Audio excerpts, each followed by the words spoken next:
Every year, as midnight struck, a carnival appeared in the town square, as if conjured from the shadows themselves. The rides were decrepit, rusted, and screeched in the wind, but no one dared to question its sudden arrival. The carnival's inhabitants, a troupe of clowns, always wore exaggerated grins that never seemed to falter. Their eyes, however, were devoid of warmth, empty, unblinking, and cold. Curious, a boy named Tim ventured into the carnival one night.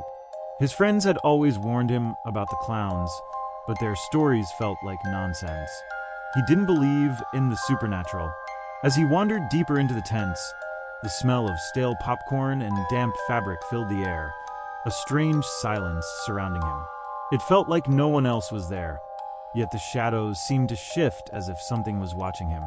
He wandered into a side tent where a lone clown sat in the middle, motionless, his back to Tim. The clown's face was grotesque, its paint cracked and peeling like old plaster. Tim hesitated but stepped forward, drawn by an unnatural curiosity. The clown's head slowly turned, but his eyes didn't meet Tim's. His gaze drifted, as though looking past him into an unfathomable distance. In that moment, Tim realized something wasn't right. The air grew colder, heavier, and the edges of his vision began to darken. Tim tried to move, but his feet felt like they were cemented to the ground. The clown rose, its skeletal frame creaking like dry wood. The grin on its face stretched further than seemed humanly possible, a cruel and unsettling smile that seemed to promise something dark. A balloon floated into Tim's view, its string brushing against his skin like a cold whisper. As the balloon hovered before him, the world around him began to tilt. The carnival, the clown, the very ground beneath his feet all started to blur. The clown's laugh echoed in his mind, cold and hollow, as if it was coming from all directions. He reached for the balloon, and in that instant, his body was yanked upward, lifted into the air like a marionette.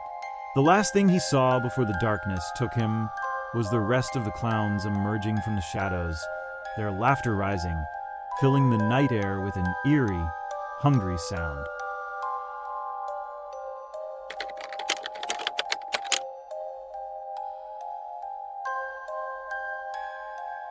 The circus was a dying business, but for Sam, it was a chance to make some quick money.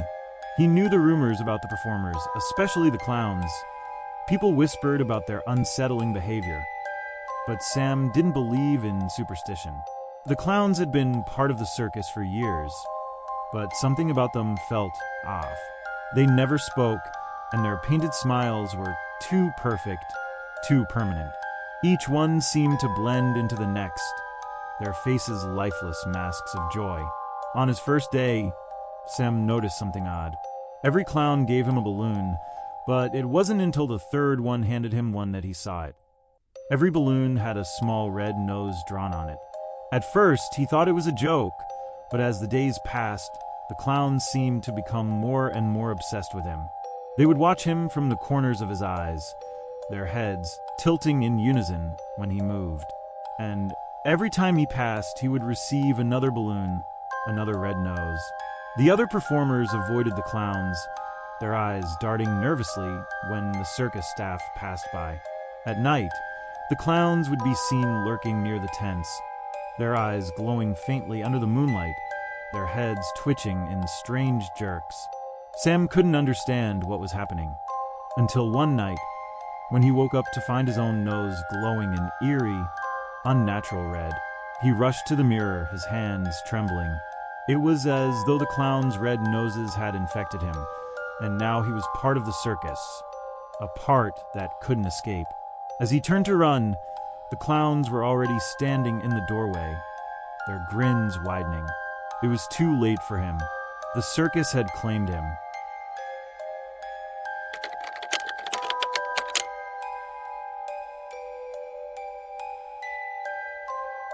Lily never understood her fear of clowns.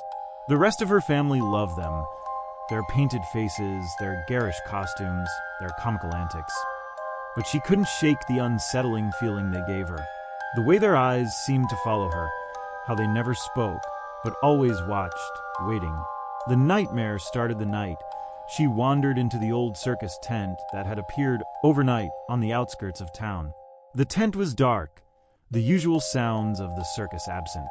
There were no cheerful music or chatter, only the smell of stale popcorn and dust. Lily wandered deeper, drawn by a strange compulsion. In the center of the ring, a lone clown sat on a wooden crate, motionless. His clothes were ragged, his face painted in grotesque swaths of white and red. He didn't move, he didn't speak, but Lily felt his presence. As she stared at him, her heart began to race. His eyes were dark, pools of black that seemed to absorb everything around them. The clown's head slowly turned toward her, but he didn't blink. The silence was suffocating.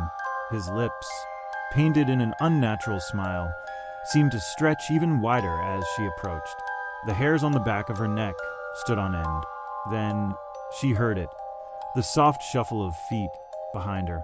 She turned, but the entrance to the tent had vanished.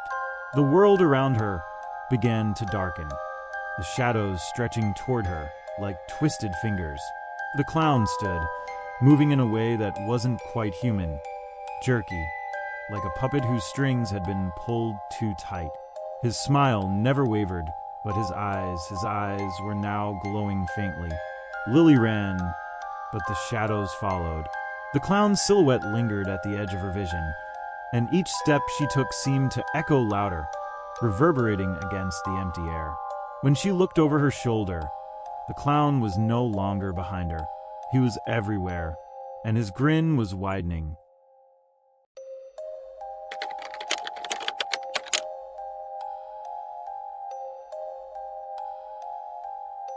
For weeks, Emma had been plagued by unsettling dreams. Clowns with sharp teeth, grinning faces twisted in grotesque joy. No matter how many times she woke up, the images wouldn't leave her. The laughter echoed in her ears long after she'd opened her eyes.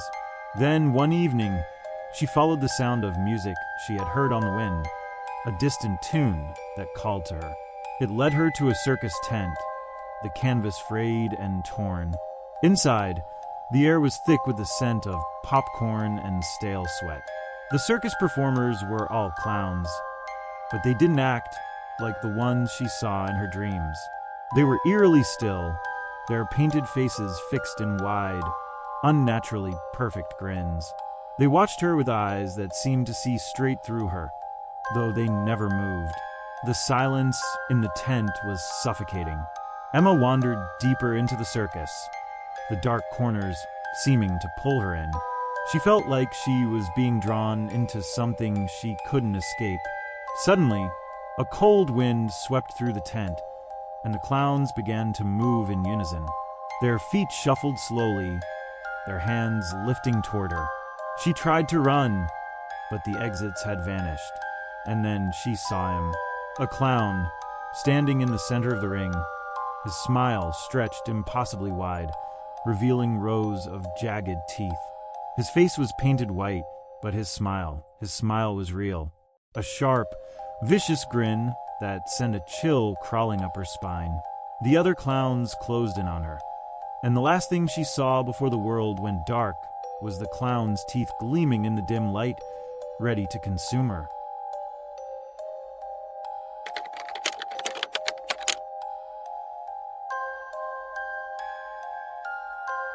Mike had been a clown for years. He had performed in every circus, every carnival, but there was something different about this one. It was called The Last Show, and it had a reputation for turning performers mad, for twisting them into something they weren't. On his first night, Mike was given an old costume, heavy worn and smelling faintly of mildew. As he put it on, he felt a strange sensation, like the fabric was alive, clinging to him, wrapping him in an unnatural embrace. The other clowns didn't speak, their painted faces never cracking. They simply watched, their hollow eyes fixated on him. The performance began, and Mike stepped into the ring, his heart pounding.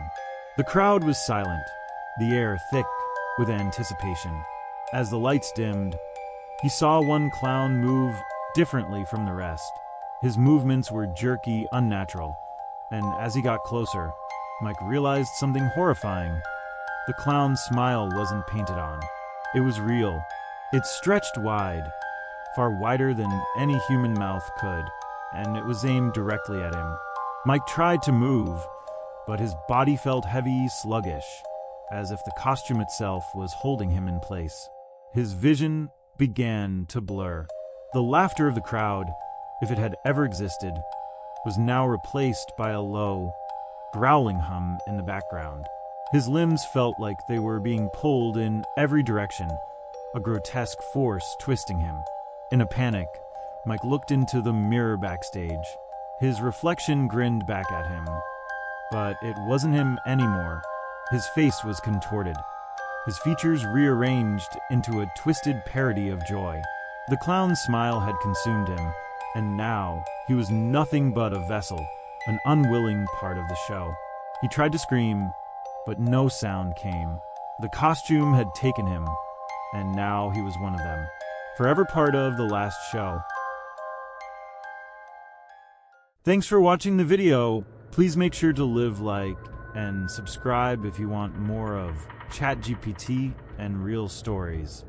And at the end, sleep tight and be careful out there.